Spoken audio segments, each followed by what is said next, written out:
Nosso estudo de hoje está na primeira carta aos Coríntios, capítulo 9, versículo 22. Fiz-me fraco para os fracos, para ganhar os fracos. Fiz-me tudo para todos, por todos os meios, chegar a salvar alguns. Palavras belíssimas de Paulo, né? E está sendo comentada por Emmanuel na lição 72, incompreensão. A incompreensão, indiscutivelmente, é assim como a treva perante a luz. Entretanto, se a vocação da claridade te assinala o íntimo, prossegue combatendo as sombras dos menores recantos do teu caminho. Não te esqueças, porém, da lei do auxílio e observa-lhe os princípios antes da ação. Descer para ajudar é a arte divina de quantos alcançaram conscienciosamente a vida mais alta. A luz ofuscante produz a cegueira. Se as estrelas da sabedoria e do amor te povoam o coração, não humilhes quem passa sob o nevoeiro da ignorância e da maldade. Gradua as manifestações de ti mesmo para que o teu socorro não se faça destrutivo. Se a chuva alagasse indefinidamente o deserto a pretexto de saciar-lhe a sede, e se o sol queimasse o lago sem medida, com a desculpa de subtrair-lhe o barro úmido, nunca teríamos clima adequado à produção de utilidades para a vida. Não te faças demasiado superior diante dos inferiores ou excessivamente forte perante os fracos. Das escolas não se ausentam todos os aprendizes habilitados em massa, e sim alguns poucos cada ano. Toda mordomia reclama a noção de responsabilidade, mas exige também o senso das proporções. Conserva a energia construtiva do exemplo respeitável. Mas não ouvides que a ciência de ensinar só triunfa integralmente no orientador que sabe amparar, esperar e repetir. Não clames, pois, contra a incompreensão usando inquietude e desencanto, vinagre e fel. Há méritos celestiais naquele que desce ao pântano sem contaminar-se na tarefa de salvação e reajustamento. O bolo de matéria densa reveste-se de lodo quando arremessado ao poço lamacento. Todavia, o raio de luz visita as entranhas do abismo e dele se retira sem alterar-se. Que seria de nós se Jesus não houvesse apagado a própria claridade, fazendo-se a semelhança de nossa fraqueza, para que lhes testemunhássemos a missão redentora? Aprendamos com ele a descer, auxiliando sem prejuízo de nós mesmos. E nesse sentido não podemos esquecer a expressiva declaração de Paulo de Tarso quando afirma que para a vitória do bem se fez fraco para os fracos, fazendo-se tudo para todos a fim de, por todos os meios, chegar a erguer alguns. Gente, até emociona as palavras de Emmanuel, porque parece que quem vem acompanhando o estudo, Emmanuel parece que vem traçando o roteiro, né, durante esse livro, lição após lição, para aquele que se decide por trabalhar de alguma maneira, se doar de alguma maneira para a obra do Cristo. Primeiro ponto que ele vem falar assim, ó, a incompreensão. Quem são os mais próximos da gente? A nossa família. Normalmente, ó, é raro você encontrar na Terra uma família em que todos os membros professam a mesma religião. É raro. Mas até quando isso acontece, a incompreensão também bate a porta. Eu conheço amigos que frequentam a mesma religião e que um quer trabalhar um pouco mais e o outro, o marido, então a esposa, puxa ali e fala, não, peraí, você tem as suas obrigações. E é claro, nós temos obrigações sim, mas poderia sim abrir a mão de ocupações fúteis, como vem dizendo no Evangelho segundo o Espiritismo, porque a gente quando começa a estudar o Evangelho, Jesus fala o tempo todo, carrega a tua cruz e segue-me, não fala para ninguém abandonar a própria cruz. Então fica essa observação. Agora, no Evangelho segundo o Espiritismo, o convite é para que a gente comece a observar os trabalhos, as ocupações fúteis, não aquelas que são essenciais, e começar a ir substituindo essas, só vou repetir a palavra, fúteis.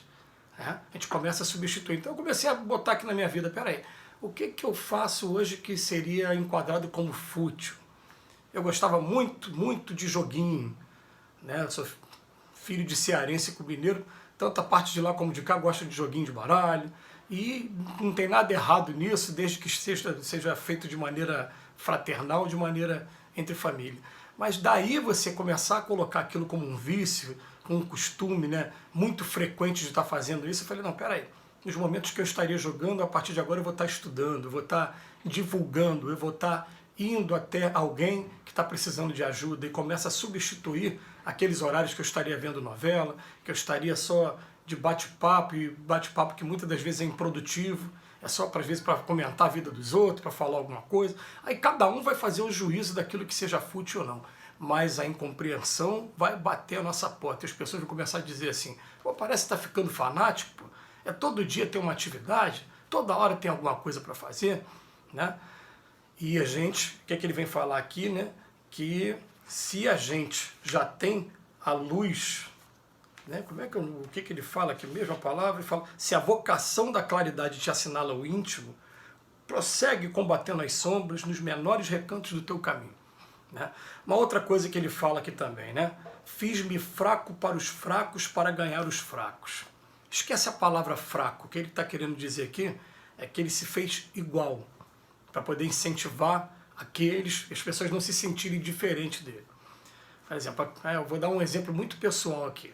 Né? Eu, durante um tempo, eu ficava assistindo, eu me dedicando às atividades e a minha esposa com vontade de se dedicar, mas não dedicando. Ela não professa a mesma religião que eu. Então teve um momento que eu incentivei ela, falei, não, você tem que buscar agora, dentro da sua religião, fazer o que você gosta. Hoje ela desempenha uma tarefa e se sente totalmente realizada, mesmo com os empecilhos que tem, com as tarefas que tem, aquilo que ela queria fazer inicialmente, ela está fazendo hoje. Então, a gente começar a incentivar também, né? Se colocar de maneira igual, falar, é isso que te faz feliz? Vai fazer o que te faz feliz, porque eu quero do meu lado uma pessoa que esteja feliz também, para que essa pessoa possa proporcionar a minha felicidade também, entendendo também que, né, não pensar da mesma maneira não significa que você vai querer o mal da pessoa, porque a pessoa não pensa da mesma maneira que você. Né? Então ele vem falar aqui pra gente, né, olha, às vezes a gente quer de uma maneira assim muito, vamos botar, muito vigorosa, transmitir um determinado conhecimento, e esse vigor pode ser uma luz que está ofuscando, produzindo a cegueira. Vocês lembram o que aconteceu com o próprio Paulo de Tarso, quando estava na estrada de Damasco? Ele ficou cego. A luz era tanta que ele não conseguiu ver Jesus naquele momento. Mas Jesus não. O que a lição vem falando para a gente aqui? Jesus se fez igual a gente. Passou as mesmas dificuldades. Nasceu numa família pobre, sofreu também todos os tipos de preconceitos da época.